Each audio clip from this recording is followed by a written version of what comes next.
All right, welcome back, everybody. I'm Teresa Woodard in the WFAA studio as our coverage of the big protests all across North Texas and really all across the country continue right now. We are monitoring protests that are happening as we speak. These are all called No Kings rallies, which is a movement against the Donald Trump administration. We know that more than 3,000 of these No Kings rallies are scheduled nationwide and across the world today. We are keeping a close eye on larger demonstrations currently underway. Those are in Washington, D.C., Chicago, and Atlanta. They are also happening in several suburbs all across the country and all across North Texas as well. But this is a live look at two protests of note here in North Texas. The one on your left is downtown Dallas. The one on the right is in downtown Fort Worth. We do want to get out to WFAA's Luke Clary, who has been covering the protest in Dallas for us. Luke, I know that you were in Arlington this morning, then you moved over to Dallas. I know that you were also starting at City Hall, and then the thing became a march through the streets of downtown Dallas. Tell us what you know about what's going on in Dallas right now. Okay, well, I can tell you, Teresa, that the march has just passed us by, and what you're seeing here now might be a few of the stragglers. Why don't we go ahead and take a look over this way? This is the corner of Young and Marilla. Okay, I don't think we can go that way, but you can actually just see over here, over the corner, over my shoulder. This is the tail end of the security detail. Lots of Dallas Police Department cruisers and motorcycle patrols here trying to keep the peace and maintain security in a very large protest and march. I can tell you at the start of this march, and I believe we may have some video of this, there was a bit of a standoff between the protesters and counter-protesters, and I've gotten a little more detail and a bit more color from Germany, who was right there. He said that he did see a few punches thrown, but that police were there quickly to resolve this, the issue between the two sides.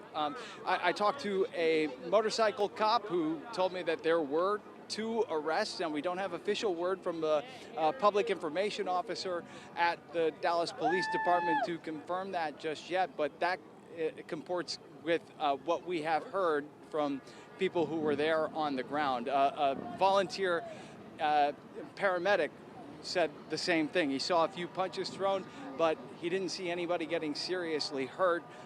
That Dallas police were there to break it up.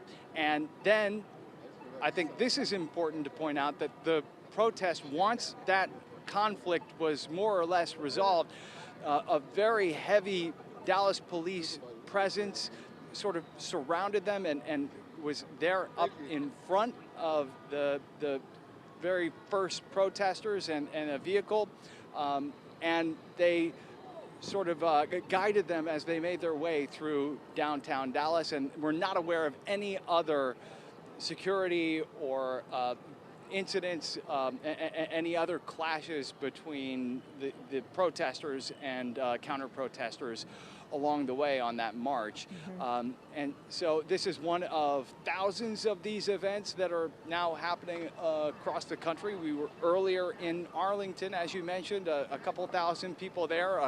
I would say a crowd that skewed a little older, and so not quite so active. They were more stationary. They allowed the vehicles to drive on by and honk in solidarity. This crowd here in Dallas is a bit younger, a lot more active, and as you just saw, they made their way across downtown Dallas, in a big march. Thousands of people. I would struggle to even give you an estimate on just how many people, but it was surely a lot. And they're hopeful here that this is kind of an events like these across the country that will energize the Democratic base going into the November midterm elections, Teresa. Yeah. Okay, Luke, I know you mentioned what happened at the beginning of the march. I want to see if we can bring up that video, and I do want to tell people this was a while ago. So let's see if we can bring up the video from when that march was just getting underway. And yes, okay, so this is not live. This is video from earlier when the march was getting underway, and you can just kind of see it just even looking at it feels slightly tense, and you can just sort of see some people under the tree cover there gathering. And here's what we know after watching some of the video. This group of people sort of brought that march, as you can see on that live, or that, not live, but that wider shot, kind of brought the march to a standstill for a while. That's what Luke was describing when he said that there were some counter protesters that may have gotten involved with some fists being thrown. But all the video we have just shows what I would describe as sort of some tense moments. We have seen definitely at least a couple of people walking with pro-Trump flags, and so of course that would create some tension.